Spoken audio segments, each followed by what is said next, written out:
Vidudakapanajalagambirudharamurtaye Namaha Samantabhadraya Samantasparanathishe Nambhavo Napi Bhavo Sinuchero Napi Shashvataha Ninityanapi Anityastvam Advaya Namostute Satan Kikikira Visaki Dalade Mombo Razane Kantan Shono Tobai Lodro Bobe Nama Zelda 我们这个英语不转呢，就是三个公给我问你，ransan 就公公司准备把单位老板走了，是我的。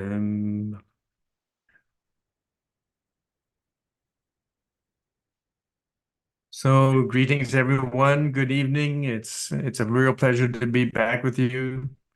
I'm really looking forward to being there in person. I think you're in the new Dharma Hall, is from what I can see. Those of you who are there at physically at Upaya, it looks fantastic.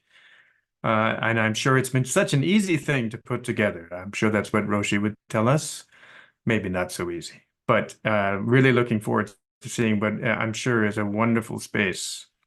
So this evening, I want to talk a little bit about the idea of intelligence versus wisdom. And I think this distinction is extremely important for us, especially actually as part of what we're going to be talking about this weekend. And it's actually using slightly different terminology, perhaps. It's actually a very important concept also in the context of our tradition, in the context of the Buddhist tradition. One of the ways I think about this lately actually has been a really interesting meeting that I went to last summer that was sponsored by the Center for the Study of Apparent Selves, and especially Mike Levin at Tufts University. And there were a number of really amazing people there, some great conversations, and a lot of it was around a proposal that they've made actually for our concept. And the title of one article that this group has written together is Biology, Buddhism, and AI, Care as the Driver of Intelligence. Again, that's biology, Buddhism, and AI, care as the driver of intelligence. And the first author on that particular paper, they've written a couple of papers, is Thomas Doctor, my old friend, and also now the director of Ranjung Yishi Institute. And part of the proposal of that paper, in a sense, is to try to create a kind of what you might say is a Bodhisattva AI. And the idea here is that when intelligence is really, in the way they configure it, it's a response to a problem, you could say. It's a response to something that we care about. And the way that this can be articulated in biology, for example, is actually it's a response to not being in an optimal state. In other words, a response to stress. And they even play on some translations. Some people have translated this word in Sanskrit, dukkha, or dukkha in Pali. Some people have translated that. It's often translated as suffering, but some people translate it actually precisely as stress. So like the first noble truth is not the truth of suffering, it's the truth of stress. I'm not too fond of that as a translation, but I think the idea is clear here. Like there's something that's out of whack, so to speak. There's something that's not quite right with the world or ourselves, and we need to respond to that. And how do we respond to that? We essentially are going to, in a sense, solve the problem of not being in an optimal state, to speak in biological terms. And in order to do that, we need intelligence. We have to figure out, in a sense, we have a kind of problem solving. Now, when we're applying this, of course, what we're caring about is the stress, right? Is we're caring about not being in an optimal state, caring in a sense about suffering.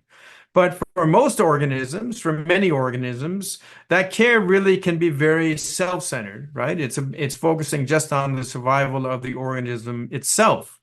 And what these authors try to bring forward, especially my friend Thomas Doctor, is actually the notion here of just expanding the cone of that care. And by expanding the width of that care, so to speak, the breadth of that care, to, in effect, the Bodhisattva vow is to universalize that care, then we are also expanding the cone of our intelligence. And so, in a sense, this project becomes not just creating a sort of Bodhisattva AI, but it's also creating a kind of maximal AI, an AI that needs maximal intelligence because it has maximal care.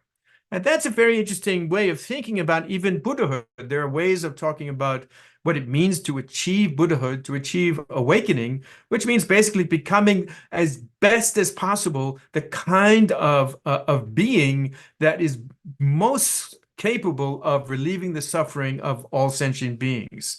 Not directly, of course. They can't just do it by laying on of hands or washing away with sins with water, to quote the famous verse by Matracheta, but by teaching, by showing, by enabling beings to learn how to become free of suffering. So in many ways, I really quite appreciate this article. The idea here is that there's intelligence that we need, and if we can just broaden the cone of our care, that intelligence also becomes broader. And of course, then the AI is not going to be just focused upon sort of narrow goals, whatever they might be, but rather broad goals of relieving suffering for all sentient beings. It's intriguing. I think there's got some promise to it, but there are also some issues that arise for me when we look at this from a Buddhist lens that Thomas and his colleagues are also trying to use. So let's step back a little bit and think about how we might translate some of what they're talking about into our traditional Buddhist ways of thinking about intelligence. And here I'm going to be drawing especially on the Indo-Tibetan tradition. And one way to think about this is in the context of basically two kinds of wisdom. So the Buddha is said to achieve the fullest versions of these kinds of wisdom, but also the Bodhisattva, and many of you have taken the Bodhisattva vow. As Bodhisattvas, we're also meant to be training in these two kinds of wisdom. So one kind of wisdom has to do with the ultimate, right? Whatever that might be, however we describe it, however we theorize about it or talk about it, it's the wisdom of the ultimate, of the dharmadhatu, you could say, of the nature of things, the dharmata. We're going to come back to that. That's going to be a very important issue for us this evening. But there's also what's called the wisdom of, in a sense, the conventional, of what's happening in the conventional world, of the way the world is appearing to us now, of the kind of lives that we are living. And in that context in particular, you can say that there is a type of intelligence that the Bodhisattva needs to bring to just the ordinary situations of life. And that intelligence is one that's seeking to achieve goals. And interestingly, Thomas, Doctor, and his colleagues also say that this kind of intelligence they're talking about is really goal-oriented intelligence. What's the goal here? It's to get back to the optimal state, so to speak, or to relieve suffering, to realize human flourishing. And likewise, the kind of wisdom, which we can hear now, I will call it intelligence, is intelligence about the conventional. How can we work with our conventional experience, our ordinary experience, in a way that enables us to achieve flourishing for ourselves and others? And one of the ways this gets articulated in the Indo-Tibetan tradition is by focusing especially upon what's called valid ways of knowing that actually give us actionable knowledge that enables us to achieve the goals that we are seeking. And in order to do that, a lot of what we end up doing actually is essentially something that sounds a lot like science. We end up using inferences that are based upon empirical evidence, based upon what we can observe. Here I'm referring to, of course, the philosophy of Dharmakirti, one of my favorite Buddhist philosophers, and Noah, in that very kind introduction, mentioned the book that I wrote about Dharmakirti. For Dharmakirti's perspective, the way in which we, in a sense, solve certain types of problems is precisely by using inferences that are grounded in empirical observation. So, for example, if I'm feeling cold and I need to find some warmth, well, how do I find a fire? Where will a fire occur? Oh, there's smoke over there. There's a causal relationship between smoke and fire. I can now just, having seen the smoke, I can go and find that fire. And I know that because I've observed that relationship between smoke and fire. If I need to build a fire, I also understand the causal relationships, and I understand that through a kind of inferential reasoning that makes a fire occur. And so then I'm able to learn how to produce a fire and get warm. So there is this very important role for what you can call the conceptual, a conceptual system, a conceptual framework that enables us to examine empirically, to take observations, to make observations of what's happening around us, and to using certain styles of reasoning to reason through how are we going to achieve this goal or solve this problem or create more flourishing and eliminate suffering. So that kind of reasoning, which again looks in some ways somewhat similar to a kind of scientific style of reasoning, that kind of reasoning is extremely important. And that's, in a sense, a lot of what AI is doing. AI, when you think of large language models, for example, it's drawing together, it's enabling us to actually draw together all kinds of information and to reason through how we can solve a particular problem or how we can come to the best understanding of a particular situation. That's, in a sense, what seems to be the intention of AI, at least in terms of large language models. But like ChatGPT, for example. But there's a key issue here that is also involved in this conventional level of wisdom, what we can call conventional intelligence, that AI is completely lacking. And that is the constraint that is posed by experience itself. I'll put that again, I'll say that again. The constraint or the constraints that are posed by experience itself. So, for example, let's say I'm engaged, again, I'm trying to find fire, and maybe I'm trying to make it, or I'm looking for signs of fire, smoke, or whatever it might be. And once I have that inferential knowledge, once I've determined through my reasoning, through my conceptual system, oh, well, this way of doing things will produce fire, or fire must be over there because I see smoke. That is not the end, obviously, of that kind of intelligence. The end point of the intelligence is not just to come to an answer. The end point of the intelligence is to achieve a goal that is an experiential goal. So if I walk over to what I think, let's say I see on the far side of a field, I see what looks like a fire. And as I walk over toward it, what's key here is that I then actually have the experience of heat. And I can be wrong, right? So there's a famous example of a certain kind of flower in India that from a distance looks exactly like a fire. And until you get close to it, unless you're a real expert with these flowers, you're not going to know that you're looking at a flower instead of a fire.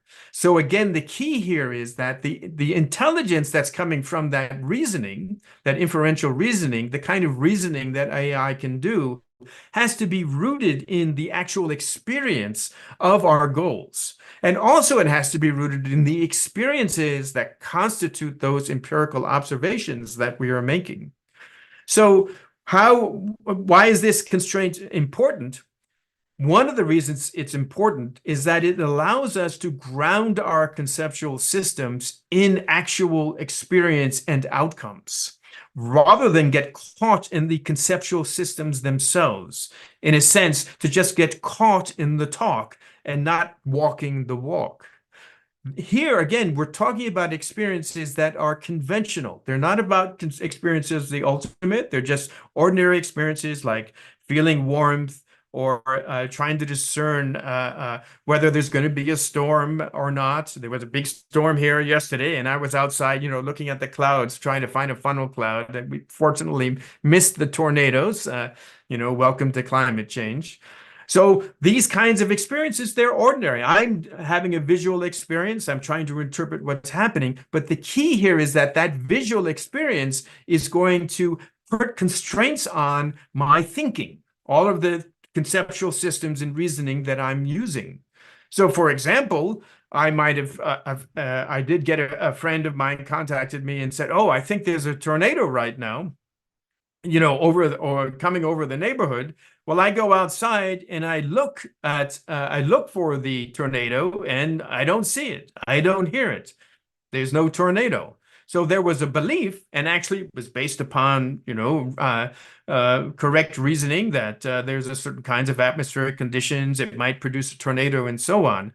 But it was my actual experience that puts a constraint on that reasoning. If we don't have that kind of experience, then we are open to all kinds of beliefs, even holding those beliefs very firmly, simply based upon those conceptual systems, simply based upon the talk, so to speak. And this, of course, is part of what leads to conspiracy theories. That we can have a conspiracy theory is like the Pizzagate theory, for example, is one in which a series of concepts are put together in a framework that seems very reasonable. It holds together very tightly. The Pizzagate theory which had to do with there was a pizza parlor in DC that supposedly was being used for all kinds of nefarious purposes involving children, and things about the elite of the country being cannibals and all of this sort of stuff. And if you look at that kind of conspiracy theory, you see that it actually really holds together. To the people who believe it, it certainly makes sense. But also from the outside, if you try to critique it just within the theory, within the conspiracy theory itself, it's very hard to critique because it has a kind of coherence to it. The concepts all hold together. Well, there was unfortunately a young fellow from North Carolina who got so upset about this situation of Pizzagate that he drove up to DC and went to the pizza parlor with a gun and tried to get into the basement and free the children who were in the basement. When he finally got there, it turned out there wasn't even a basement. This particular pizza parlor doesn't even have a basement. He eventually surrendered to the police. No one was hurt, happily. But it was not until he actually had that experience that those beliefs would be challenged. So this is a key aspect of intelligence that we really can't get out of AI, which is that all of our theories, all of our talk, all of our beliefs from this perspective, from this Buddhist perspective, need to be rooted concretely in experience. And of course, in the modern world, we do have many, many types of beliefs that we don't really have justification for. We may have some kind of theoretical understanding about how airplanes fly, but we maybe just don't have that at all, in fact, and we just get on the airplane out of, so to speak, blind faith.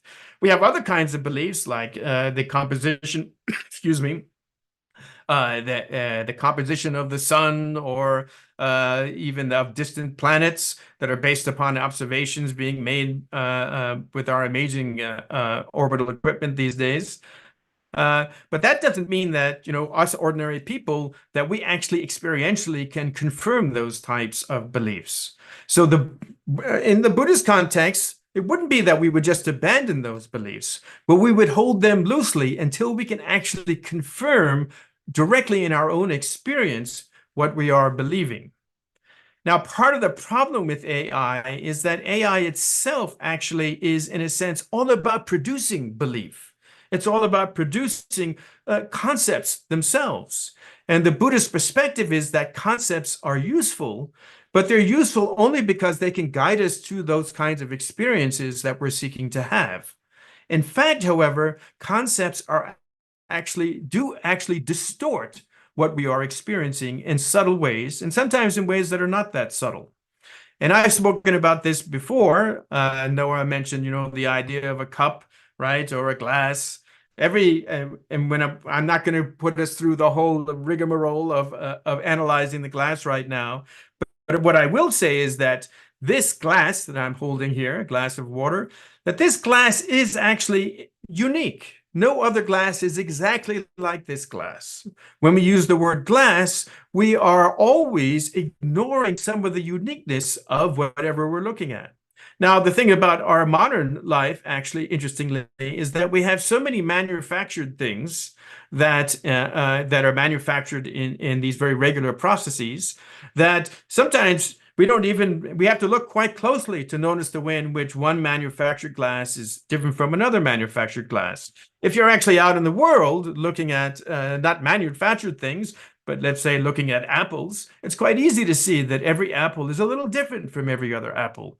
Every person is a little different from every person. Everyone that we call a man or a woman, or whatever term we want to use, they're all slightly different. But when we use the concept of a glass or of a person or of a man or a woman, what we always have to do, in a sense, is ignore what it is that is unique about those individuals in order to group them together into groups.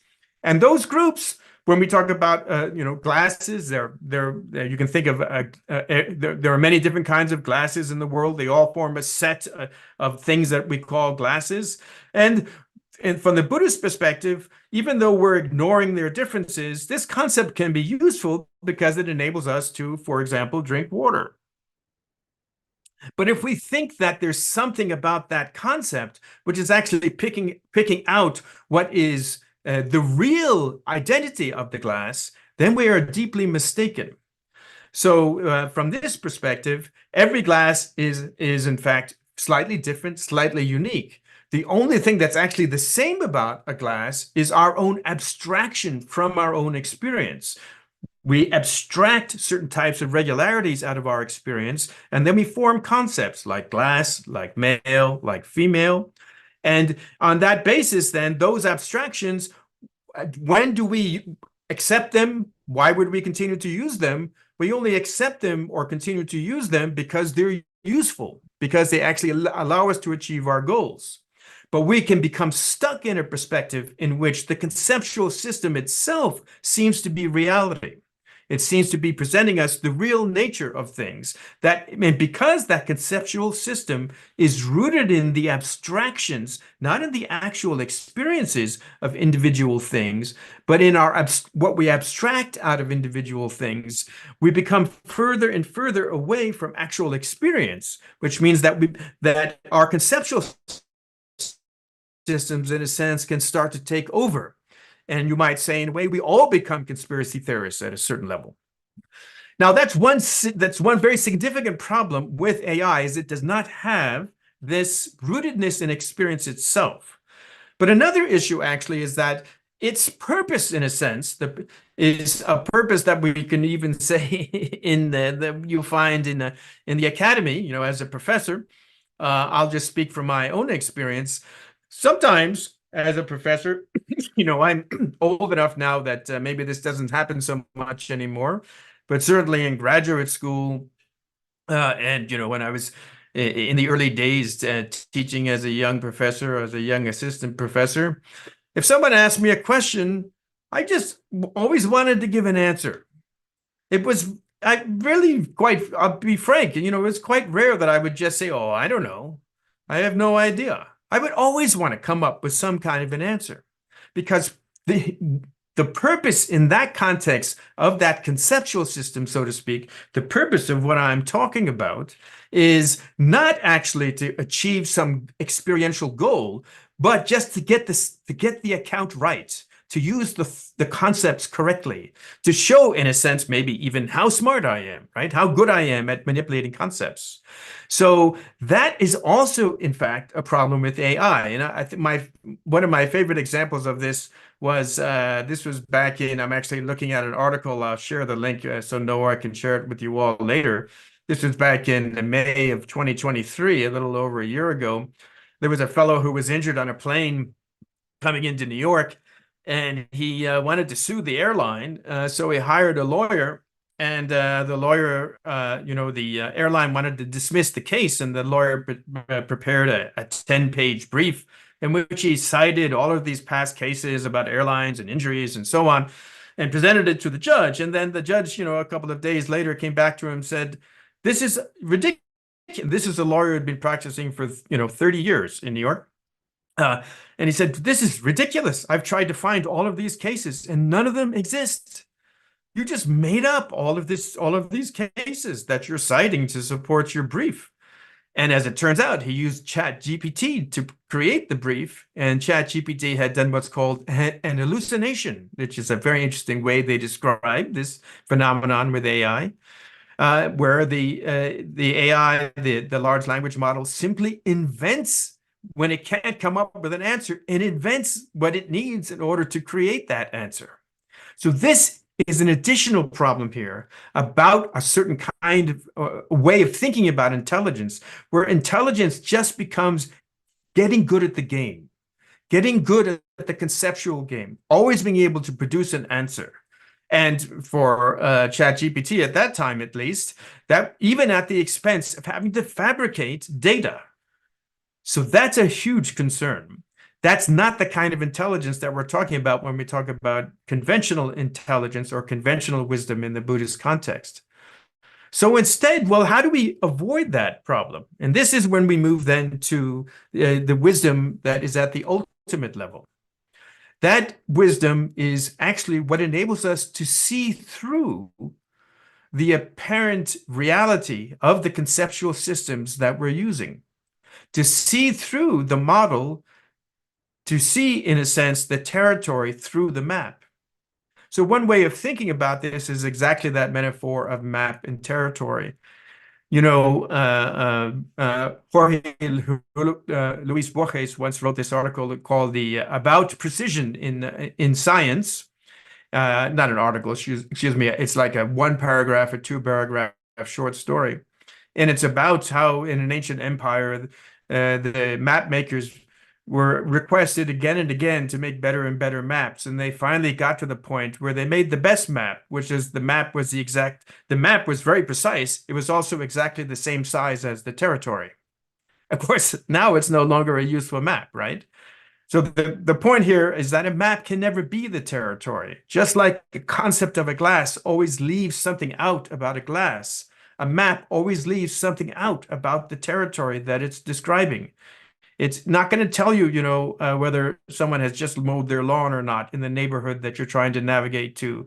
Google Maps it isn't going to tell you how rough or smooth the concrete might be on the sidewalk. Those are not details that perhaps are needed to navigate. But those are the reality of those places that we're trying to get to. So map is not territory means that the conceptual systems are not reality. They're pointing to a reality. They're enabling us to care to solve the problems that we're facing. They're enabling us to be intelligent in the sense of to work through careful observation and reasoning what we might need to do to solve a particular problem. But whatever conceptual system we're using to do that, whether it's some form of science or Buddhist philosophy, that conceptual system itself is not ultimately true.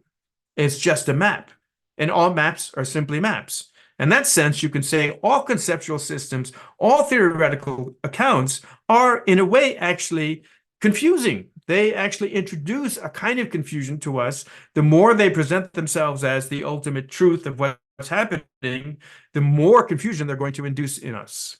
So the point of the ultimate perspective, one aspect of this ultimate perspective, is that ultimate perspective is what enables us to see through the conceptual systems that we're using, to see through language, to see through our various beliefs that we hold to what is actually happening in our experience. And the part of the point here, even when we think of, again, our glass here, and if you look at the glass, there's so much more happening here than being a glass. The various reflections, the colors, the shapes, there's so much more. Is there any word or even some huge volume, several volumes that could fully describe every aspect of your experience of the glass right now? How it's impacting you, how you're feeling in your body as you're looking at the glass? None of that, of course, could be fully captured. It would be impossible to describe any single moment of experience completely.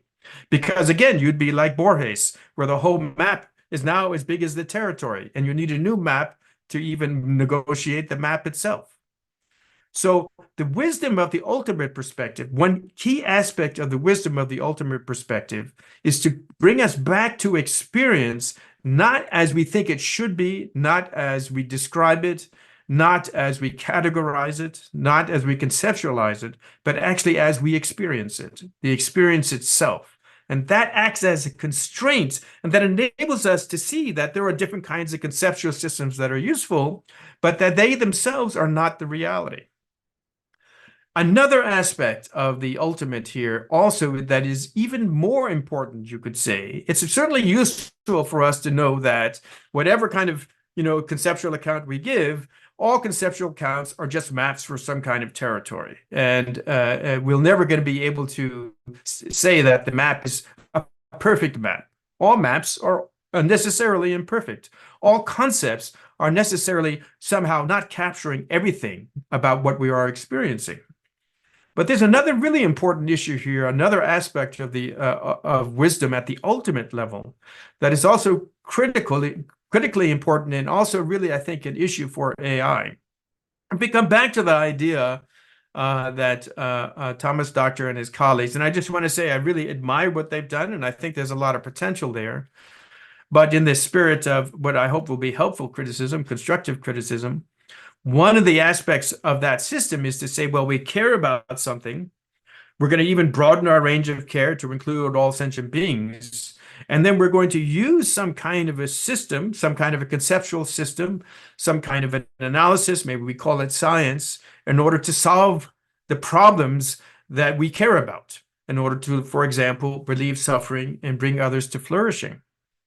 But in that process, part of what is not analyzed, in a sense, part of what we are not questioning is the very sense of what the goal is. What do we mean by flourishing? What are the assumptions that are built into the conceptual systems that we're using? What are the assumptions that are built into our way of describing the world? What are our cultural assumptions? One of the things about large language models like ChatGPT, for example, is that what they're giving us when they give us answers, they give us answers that are actually just what other humans think. Using enormous amounts of data, answers are produced based upon these enormous amounts of data, which of course come from humans, what we other humans think. But there's not a question of what is the framework in which this kind of thinking is happening. Do we need to actually step outside of our cultural conditioning? Do we need to question what the goals are that we're seeking that we think constitute flourishing? That kind of meta-level critique, that kind of meta-level wisdom, that not only is it about dropping the conceptual system and really being embedded in experience, but then also asking really what are our goals that are going to produce the conceptual system? Because once again, the idea here is that in both the Buddhist context and actually what Thomas Doctor and his colleagues said is that the kind of intelligence we're talking about is goal-oriented. But how do we decide what the goals are? How do we decide what human flourishing really looks like? How do we decide whether someone's really suffering and what is suffering for them? Those are kinds of questions that require a different level of intelligence, a kind of meta level of intelligence that we are not going to be able to achieve just by becoming experts at a conceptual system. In a sense, that's the kind of intelligence that involves stepping back from the conceptual system, and even stepping back from experience.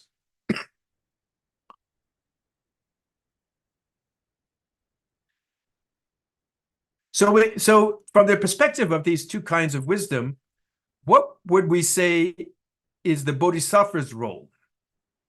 What is the Bodhisattva to do in this kind of a context? Not just talking about AI here now. Maybe we'll one day be able to produce AI, but what is it about the Bodhisattva what is the Bodhisattva's role in cultivating these kinds of wisdom? And in a sense, how does one cultivate these kinds of wisdom? Well, one way to think about this is the role that not just experience, but actually you can say sentience plays. The capacity for awareness. What does it mean for us to be aware?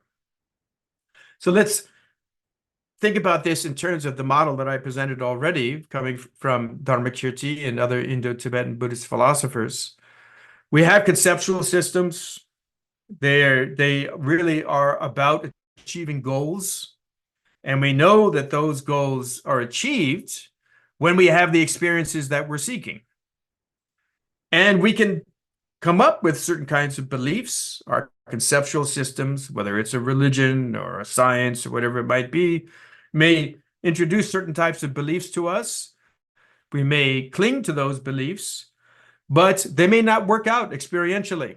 When we actually try to experience directly what those beliefs are meant to be about, they may not work out. So in that way, experience itself acts as a kind of constraint.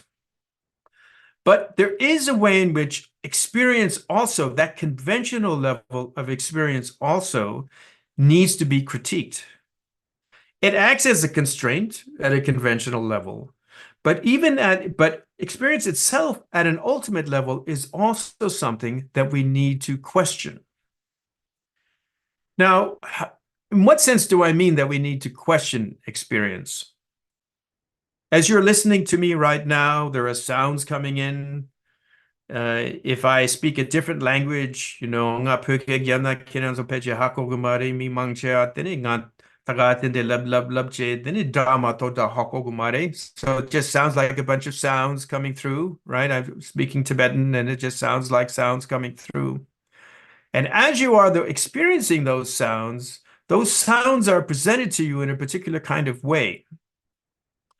They're not presented to you as, how shall we put it, abstraction, certainly. They're presented as concrete. But they're also presented as, in some sense, coming from somewhere out there and presented to someone in here. So that there's a kind of fundamental structure of an out there-ness and an in-here-ness. And that fundamental structure actually is useful if you're trying to survive in the world, when we organize our perceptions and then develop conceptual systems that are based on this sense that there's a world out here and there's a me in here, and I'm going to organize my experience and make my way so that I don't have too much pain and I get as much pleasure as I can. So in that sense, to be a samsaric survivor, that type of that structure and experience, you might say, is useful. But the claim of the kinds of Indo-Tibetan traditions that I'm talking about, is actually that structure also is introducing a distortion. It's actually a kind of confusion. That there isn't this simple out there-ness and in here-ness that's presented in an experience. And that brings us to the question of, well, what is experience? And here again, AI is so far from experience that it isn't going to be helpful for us to inquire into the nature of experience itself. One way to think about the nature of something is to say, what is it? What is it that is, in some sense, essential to that thing, whatever we're talking about, in whatever context it is? We could say, in a simplistic way, we could say water is H2O, whether it's liquid, whether it's ice, whether it's steam vapor. It's something, what's the same about it in every one of those contexts is H2O. Very simplistically, we just put it that way. In a subtler way, we can ask ourselves, what is it that is a characteristic of every moment of our experience? That is, even experiences in which sometimes that strong sense of out there, in here, that strong sense of duality collapses. Experiences like that can happen all the time. Some would even say every time you fall asleep, a kind of collapse like that happens. In meditative practices can induce this kind of a collapse, or at least a thinning out of that. And the question would be then, well, what is it that is characteristic of experience so that it persists even when that kind of duality starts to collapse? What is the nature of our experience? That kind of question is a key question, and that, in a sense, is the central aspect of the wisdom of the ultimate, at least for the traditions that I'm speaking about, the non-dual Buddhist traditions. And to answer that question, we can't actually use words or concepts, because words and concepts are already built on that dualistic experience. Words and concepts are about making our way in the world. How do we do it then? Well, it's almost 6:30, so I guess I can't tell you. Not that I really know. But one way to think about how we do that is that we fall back on, or maybe fall forward or sideways, on what it is that presents the experience of out there, in there itself. In a sense, to look, not to assume the standpoint of the subject looking at the object, but in some sense, to assume the standpoint of the whole package, if you will. To see how awareness is both of those simultaneously. Both of those are being presented within our field of consciousness. And that's, of course, what a lot of non-dual practice styles are about, whether it's Chan, Zen, Sion, Mahamudra, Dzogchen, and so on. It's about, in a sense, not inhabiting that subject stance, but in a sense, inhabiting all of consciousness. And that, I would say, maybe we'll get to talk about it this weekend, is precisely what we mean by sentience. It has a very close and important connection to embodiment. It has a close and important connection also to actually our social realities. But in some sense, also it transcends all of them. Well, having said that, and I will then, I'm afraid I'm out of time. Maybe that's just as well. It's been a real pleasure to spend some time with you this evening. And I look forward to seeing maybe some of you either online or in person this weekend. So thanks very much. John, thank you so much.